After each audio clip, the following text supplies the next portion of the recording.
Top of the morning or afternoon to you. This is Chris Walker, and today I want to give you quickly a synopsis about the Walker frustra busta. The man at the top of the hill didn't fall there, that's for sure. And when we go through life, we head towards, as you can see, Mount Everest in the background. And we are going through what we call layers of acclimatization. So very often we start off with a head of steam and we get 1,000 meters up a hill, and what we find is that our body can't adapt. And exactly the same metaphor goes for life itself, that we evolve, and quite often most of that's pretty automatic until we're about 35, 40, and then we start hitting the higher realms. And so everybody can walk in the lowlands. You understand that up to 2,000 meters, nearly every person on earth could walk up there and walk down again and have a good time, acclimatization wise. So low-hanging fruit, the early part of our lives, and the early part of work and relationship and family, it's all pretty easy. But as time goes on and we start to evolve up, because remember, we can't grow backwards, and we're here on this earth. We all grow. We grow in time and age and experience and everything. And so we grow into our altitude problem, we grow into acclimatization problems, and that is in a simple language called a frustra. We grow into our own frustrations. So a man at the top of the hill didn't fall there. That person, or the woman at the top of the hill, didn't fall there. Sorry about the sexist comment. What it means is that everybody has to go through layers. And if they stop at those layers, the signs of a person who's sort of got a stoppage or stuck under a frustra is that they want more time off work. They'll take sabbatical, or they'll try to get down to 4 days a week work, or they'll start talking about changing jobs because over there it'll be easier, and that's means that they don't have to break through their frustra. They go over to a different place. They start talking about changing the relationship. They get stressed. They blame people. The list of causes or a list of red flags that we have for a frustra are infinite. And the world is hell-bent on making it comfortable to live in a frustra, which Krishnamurti called living in a jail cell and making it attractive. And that means going to yoga and going to meditation classes and going to therapy and doing leadership training, which is so much of this is just all bunkum. It's how to stay stuck but handle the world around you so that you don't have to change. And I think that misses the whole point. The whole point is we're all trying to get to the top of a hill, and we do get stuck at a frustra. If we give up on the frustra, if we give up and we hit that frustra and we go, I give up, I want to pull away, retire, get away from this, change, and pull away from stress, what we're basically saying is I'm inadequate. What we're basically saying is my spirit, the thing that brings me to life to drive me onto the next layer of my life, is inconsequential. My intellect is the only thing I care about. And the intellect leads to emotional insecurity and emotional topsy-turvy. So we become either hardened on the outside, which is emotional insecurity finding a resolution, or we become fruitcake on the outside, which is emotional insecurity that doesn't find its resolution. It's both of which are totally unhealthy. We really need to keep our spirit alive and keep going in our lives and get through these frustra. And getting through a frustra is quite easy. And I want to explain that here in this little video. So to get through a frustra, we need to get up in a helicopter and we need to rise above things. Now, if you look back on Earth and you see all this terrorism and all these things, but if you look from a very high place, way above the Earth still looks pretty cool. There are people being born and there's people dying. There's people dying from terrorism, there's people dying from starvation, there's people dying from all causes. And on the other side of the Earth, there's people being born. And if you were far enough away, you'd see both at the same time. And so your grief would be counterbalanced by some sense of joyfulness about the good things that are going on. Now, that's the exact model that we're trying to develop here in understanding getting through frustra, because when you're in a frustra, you can't see the wood for the trees. You're in the fog. And when you rise above a frustra, you go, oh my gosh, that was ridiculous. How did I get stuck there? And that's what we're trying to achieve by deliberate, conscious intervention. Now, people do get through frustras, and it usually takes a downward drop a bit of a catastrophe, a bit of an emotional disaster, and then they claw their way back up or find another path and get through a frustra, and it takes maybe 10 years, 5 years, and that 5 or 10 years really costs most people their well-being in the latter part of their life. So there's no need for it, and I'd like to demonstrate here how the alternative to it. So let's talk about a frustra. This is a Zen symbol for growth, and actually it's the perfect symbol because it demonstrates the frustras or the growth rings of a tree. Observe a few things. The first thing you're observing is that the growth ring of the tree is circular. In other words, it's holistic. And most importantly, in a holistic growth, it means when you've got a struggle at work, it is not detached from your home life or your health or your mental state or your spirituality. In fact, they're all interconnected. A blockage or a frustration or an anger at work will be endemic of a blockage or a frustration or an anger at home, and a blockage of frustration and anger at home will be endemic of struggle at work, both of which will be endemic of a potential health problem, and all three of which will be endemic of a possible spiritual or emotional or mental crisis. So when we solve problems, we very often go to the problem and solve it and say, well, that's low-hanging fruit. That was easy to do. I went and meditated and got rid of my stress. But the cause is still there. The meditation hasn't fixed a thing. It's just helping a person decorate the prison cell, which is underneath a frustra. So I'd like to say this. The most important thing about frustras is to stop beating yourself up about incompetence. We rise to the level of our incompetence. We rise to frustration. So if you've got a frustra in your life, a relationship, work, spiritual, mental health, financial frustration, that shows that you've grown. And that's something to celebrate. Now, I know that sounds like a contradiction. It's a little counterintuitive. But what I'm saying here is that if you are experiencing a challenge and you go, oh, that's the old challenge I had before, I've always got this in relationships, you'll always have the same challenge, because the same challenge for you represents your button, your identification of what your frustration looks like, what your frustra is. And it doesn't tell you what's causing the frustra. It just is a symptom of a frustra. And everybody's symptoms are different. For example, I get a cold sore on my lip once in a while. I get it from being in Nepal with the wind and the heat and the sun. But what's a cold sore? A cold sore, and I used to hate it because it feels like you've got an elephant on your lip. But what is a cold sore? A cold sore is telling you your immune system's breaking down. And do you want to live a life where your immune system's breaking down without a friend tapping you on the shoulder? So what I'm saying is that these frustras, this frustration that's treated currently as the subject of therapy or psychology or self-help, is not in any way in need of any of those things at all. In fact, it's a need for a bottle of champagne and a celebration. I am so frustrated, I need a bottle of champagne, because it's proven that I'm growing.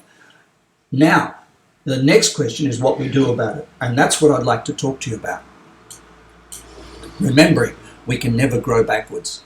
So when you're green, you're growing. When you are ripe, you're ripe.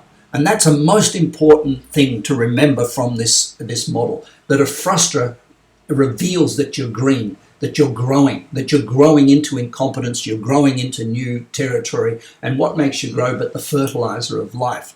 And when you are ripe, when you say, I've got nothing, there's no problems in my life, all 7 areas of my life are problem-free, I have no ambition, I am completely content, fully fulfilled, I am completely satisfied, and I'm therefore enlightened, you will rot.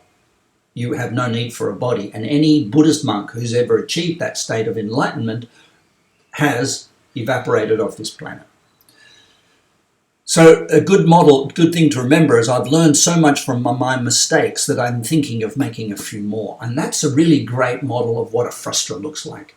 You must go forward into your mistakes. Now that means you know that things aren't going to go perfectly with everything you do, which means you can exercise a degree of caution when you move forward into a new project or a relationship or a thought or a new interaction with some human being or a new sport. You move forward with a caution because you're going to make mistakes. That's the evolution of your life. That's when you're green. That's when you're growing. So let's have a look at the walk of frustra busta. There's 3 steps to working through a frustra. First step is the recuperation phase. The recuperation phase of frustra, working through a frustra, is to identify that you're in one and to stop. You must stop. You must take time. Now, some people take a year off. Some people take 3 months off. People take months off. I'm saying there's no necessary to take more than a couple of hours or even at the most a day off. A day can work through the biggest frustra in your life. And that's what that frustra busta process is what I'd like to share with you by the end of this video. So recuperation is not idle time. Recuperation is not downtime. Recuperation is stop. Stop banging your head against the wall, because if you're angry and frustrated, you're making things really hard for yourself, and it's going to get harder. Your anger is going to cause health problems. Your anger is going to cause leadership problems. Your anger is going to frustrate people around you. And once you break some of those trust bonds, it's going to take a lot to repair. So this is a time when you recognize you're in a frustra, when you're not sleeping well, when you've got anxiety, when you're worried, when you're not eating well, when you're drinking a little bit more than you should, when you're feeling tired, when you're not feeling enthusiastic about going to work. They're signs to stop. Stop. But don't stop dead. Here's what we do.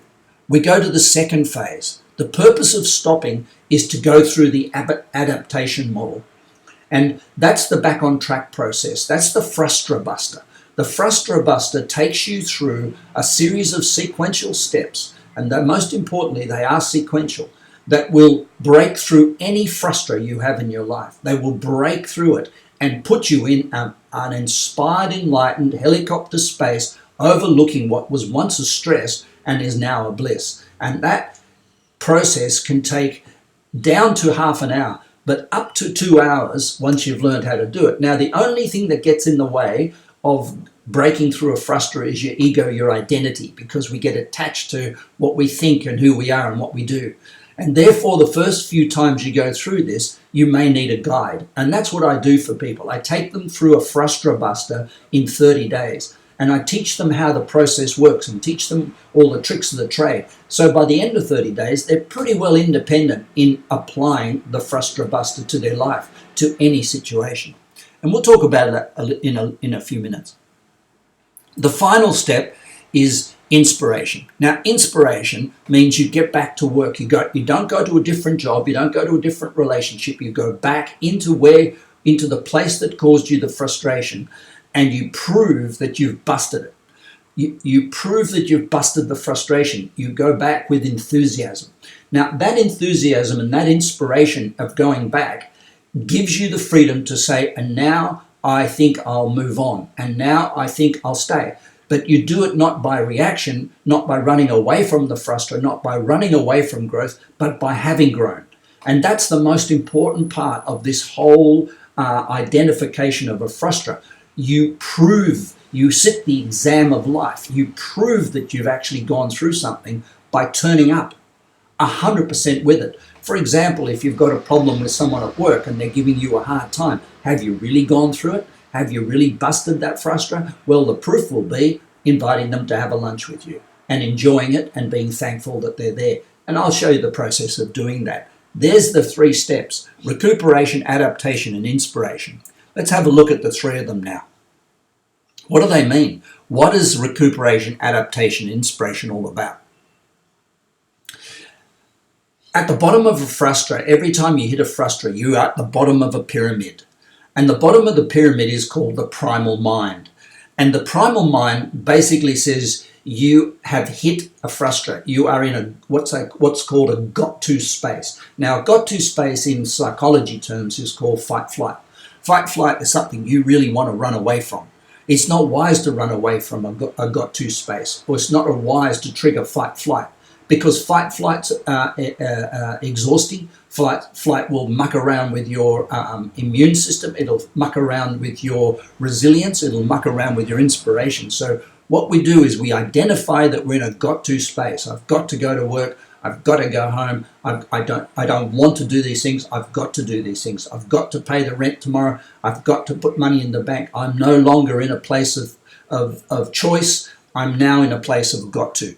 And that is a really, really good warning sign that you've hit a frustra. You can open the champagne and say, I'm an idiot again. Welcome to the real world. We all do get there. We rise to our level of incompetence. And to say that, to say, I'm in a got-to space and I need to stop into recuperation before I make a mess of things. The next space up from as we evolve up through a frustra, is we start saying, I should do this and I should do that. Now, that's not as reactive as got to, is it? Got to is a perception of there's no choice. Choose to, should, ought to is kind of like saying, I will do it. I won't do it because it's my values. I won't do it because I want to do it. I'll do it because somebody told me to. Should, ought to. Should means someone's told you what to do with your life. Or you're telling yourself what to do with your life because you've read it in a book. Should, ought to is a revelation that you're living somebody else's values. Need to and want to are very similar, but they're where you start to get empowered again and you start to feel like you're on track. And I think if I'm working with a person who says, oh, I need to do this or I want to do that, they're in a pretty cool space. And that person's sort of empowered. They're motivated. But I'm not interested in empowerment and motivation as the ultimate place to exist in life. I think there are better spaces than need to and want to. I think there are more inspired places, and motivation means you're driven by the outside world. Your vision, motivation means emotionally driven. Now, the thing about emotions that people don't understand is there's two sides to them, and I'll cover that in a minute. That every good emotion has a bad emotion attached to it, and every every high emotion has a low emotion. And being run by emotion, we have to have emotion, otherwise we wouldn't be human. But being run by our emotion in a need to, want to state may not be the most healthy and valuable use of our time and energy if we want to build something, if we want to get to that top of the mountain. A person who's in a need to, want to state will not get to the top of the mountain. They will burn out on the way because they just haven't got enough petrol to get themselves there. They're spreading it too thin across the toast. The next three levels are desire to, choose to, and love to. And these are the levels that I'm keen to help people live in, because I think desire to, choose to, and love to are the highest state of the human condition. And this is where you're inspired from the inside out, not motivated from the outside in. Motivated from the outside in is the bottom four. Inspired means driven by the inside out. And I have a philosophy for all the businesses that I coach. And I say to them to work with their teams and their people to coach them up from got to desire to at least, or got to want to, or coach them out. Because a got to person is sabotaging the business, no matter how attractive or clever they are. A got to person will sabotage a relationship. A got to person will sabotage their finances. So coaching people up from got to want to, desire to is a valuable commodity in the world. And if I can teach you through this process how to do that, to get people through a frustra, because the only reason that a person's in a got to or a should is because they're stuck in a frustra. So desire to, choose to, and love to is what's called inspired. Maslow's hierarchy, he got stuck at want to. He said that's human self-actualization, and he's right. Self-actualization is run by the self. The self is an emotional identity that we've created out of our beliefs and our religions and our patterns. But that's just still a very low state of human existence when we have such amazing levels of the brain as the corpus callosum and inspiration which comes through us, not from us. So real life balance, most people think that real life balance is spending time in work and spending time at home and balancing the two, or spending time at work and then counterbalancing it by doing a yoga or a meditation. And I think that's just a dumb and a naive application of a great Eastern philosophy. Real life balance means, in simple terms, that there are two sides to everything, always. And real life balance means recognizing that being balanced, if you're a balanced person, you will think in balance. You can't be a balanced person if you think out of balance. Just think about it. If you think emotionally, you're out of balance, whether you're on holidays, whether you're meditating, whether you're doing yoga, or whether you're flying an airplane. You're out of balance. So a balanced person thinks in balance, and that's the mark of a great leader.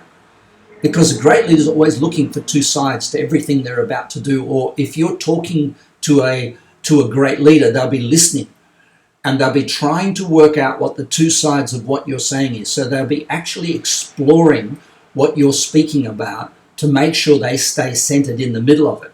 And that's a technique that I teach in the 30-day challenge. So there are 7 areas of life, and each area has a pyramid, a got to love to.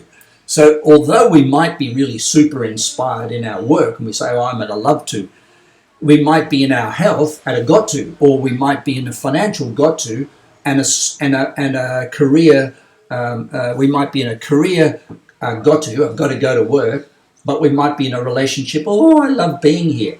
But our life operates at our lowest common denominator. And so if we're in a got to in any of the 7 areas of life, that's our consciousness. That's where we're at. Even if we say, I love being in this relationship, all that has actually become is an infatuation of relationship and a resentment of work. It's a counterbalancing of emotions. And that is a got to consciousness. So if there's any area of your life of the 7 areas that's in a got to, it's wise to say to yourself, I'm in a frustra, even if it's not important. So let's now quickly look at the stages of going through the frustra busta. Recuperation, adaptation, and inspiration. Let's work through them. The first step in recuperation is get your mind back in balance, get your body centered, and calm your nerves. That's recuperation. That's the BCC process. The body, mind, spirit process is to get your body physically healthy again. It may mean a day of not eating meat, or it may be a day of not eating bread, or it may be a day of just taking a juice. And I celebrate the fact that we can, through interpretation of our body's needs, evolve and recuperate physiologically by changing our diet, changing our health program, going for a massage, doing something gentle to ourselves that will help us recuperate.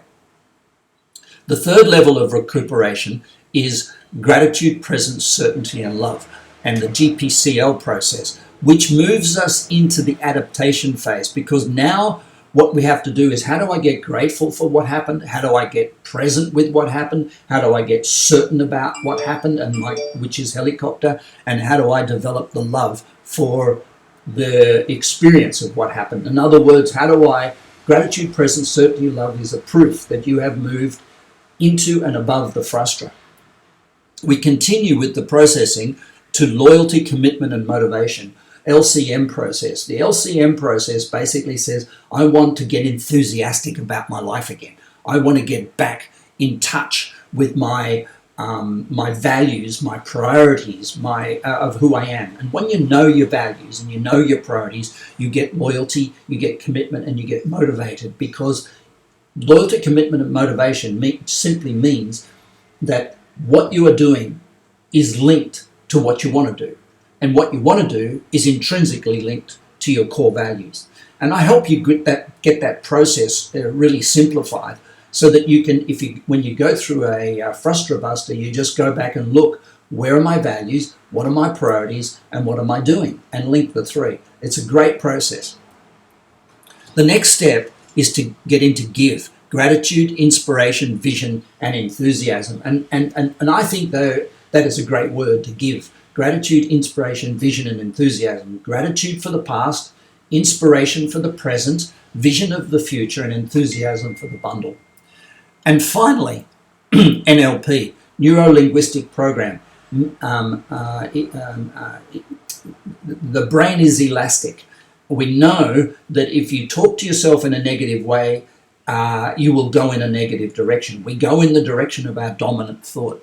And so what I'd like to say here is that it's very, very important to gain control of the thinking process that goes inside your head. You need to become your own best friend, because nobody's going to treat you better or worse than you treat yourself. And if you're saying to yourself negative things and hoping somebody says positive, or if you're saying to yourself criticism and beating yourself up because you've hit a frustra and hoping someone will value your leadership or value your services, you're kidding yourself. So the end of the day here is we must end up with a reprogram our linguistics for ourselves. We need a new affirmation for life.